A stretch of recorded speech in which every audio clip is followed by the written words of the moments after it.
Welcome to Wario World. Beautiful.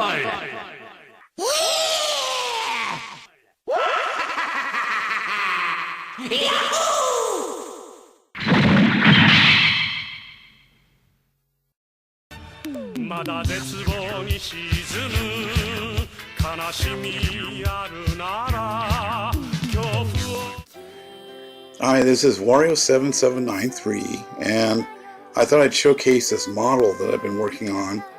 It's for a friend of mine, my sister's boyfriend's son, so he's sort of a nephew and sort of not.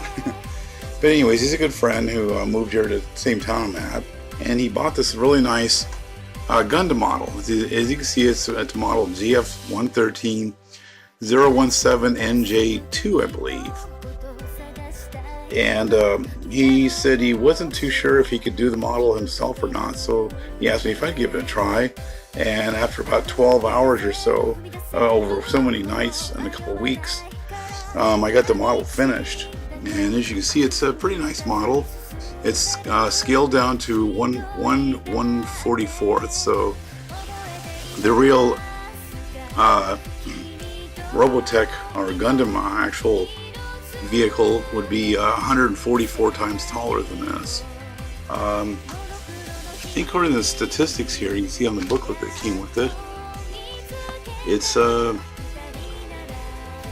stands 16.6 meters tall, which is almost 50 feet, or around 50 feet, weighs 7.5 tons, and I think I'm not too familiar with the anime that this came from, but it looks like, from what I've seen, is that it looks like the machine itself is remote controlled, similar to there was a movie that came out, I think of the name of it, Pacific Rim. Yeah, it's similar to Pacific Rim, but I don't think the pilot is actually inside of it. I'm not really sure. I included some footage, which I'll show right here.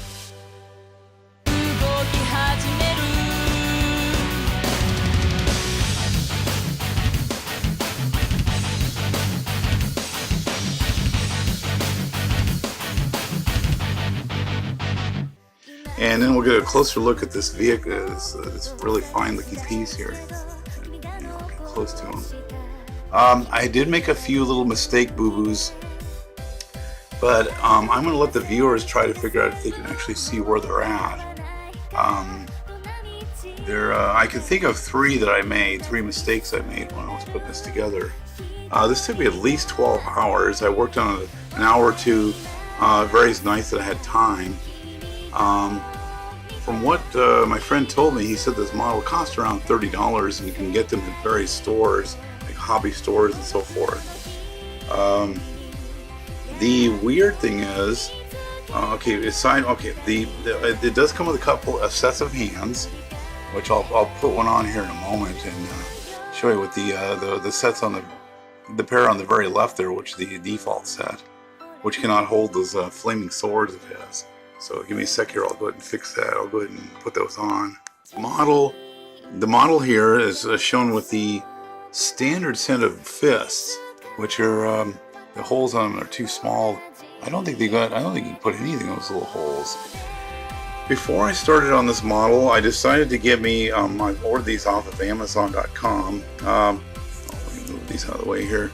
Yeah, these are not part of the tools. But I got me a set of tools. And the ones I use the most were these little side pliers, and two pairs of tweezers, and this file, which is really nice. The toolkit that I got actually was designed for these Gundam models, so it actually works really, really well. I was rather impressed. Get close up here of the face. You can see you can pose this, but it's very, very delicate, and I've had a lot of pieces pop off. This is supposed to be a snap together, and it's pre-painted and includes stickers, which you can see some of the stickers are really tiny. I've had a few problems when I was putting this together where some of the pieces would fly on the floor off the desk I was working on, and some were small enough that when I looked right at them, they looked like a dead bug on my carpet. So yeah, it was interesting trying to keep everything in place here. Shot of this guy here. He's kind of neat looking. It's got, I don't know how many points of articulation, probably at least a dozen or so. The head will turn a little bit and tilt up and down. The hands rotate. The elbows will move. Knees will move. The feet will move a little bit up and down. But I don't really want to do too much of this because it's so delicate. The biggest problem I have, if you notice this backpack thingy on the back with a jet on it, it has these set of wings which are folded out. Those are just kind of sitting in there and it's propped up against this box. As soon as you move this model, in fact I'll show this to you, this tends to do this. So I'm just going to show you. Rotate this careful. Oh, maybe it's cooperating. It tends to fall out a lot, but I can show you the back side of this guy. Ooh, he's delicate. Yeah, you can see the little exhaust. Okay, it just fell off. Yeah, see, that tends to fall off a lot. But this is kind of what it looks like without it. I'm guessing he stands 6 inches tall, maybe. You can see my hand next to it, so get an idea. I could probably measure it and put a description as to how big he is. But yeah, as you can see all the little.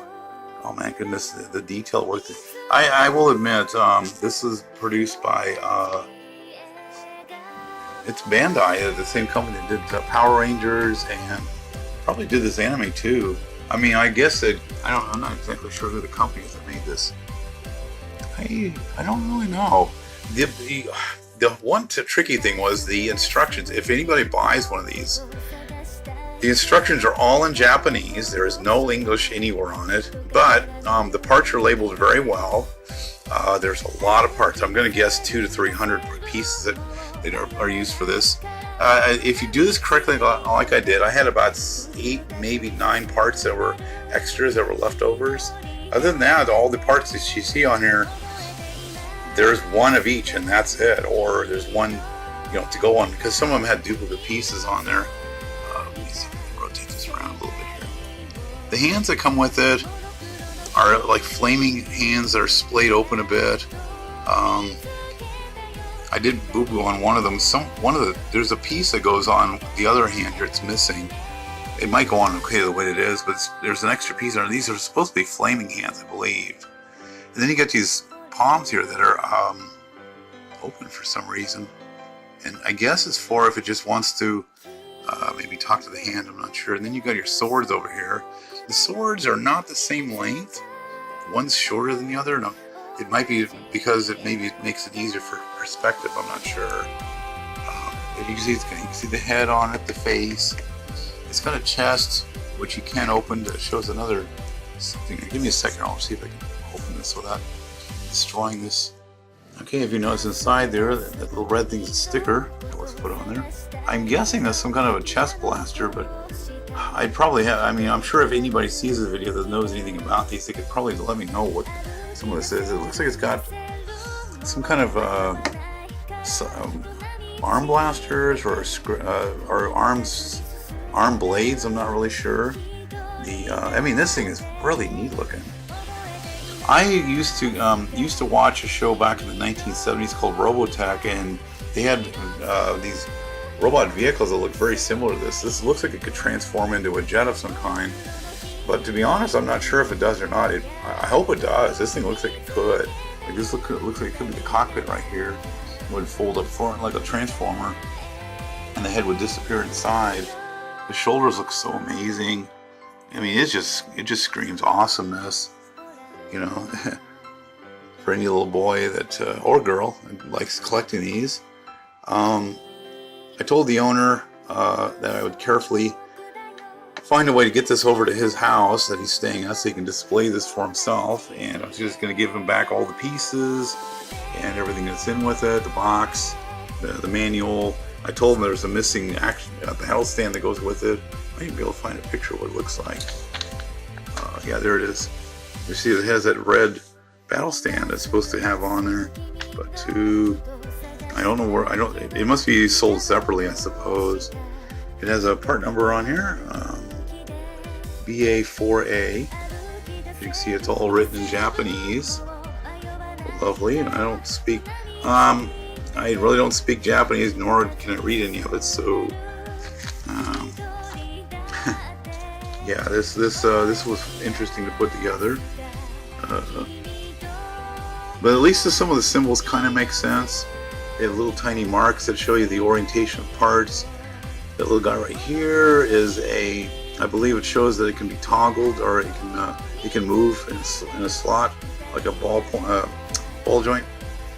And it shows some various pictures of what it was supposed to look like. I think I got it pretty close. Yeah, and at least I didn't have to paint it, so that the paint work is perfect on it. Get this up here. The stickers, I think I got them on for the most part pretty well. I thought this, when I first put this together, I really thought it was this little spaceship of its own, but it goes in the back. Well, I'm gonna kind of miss working on this. It frustrated me a lot, but it was exciting to see it all come together. So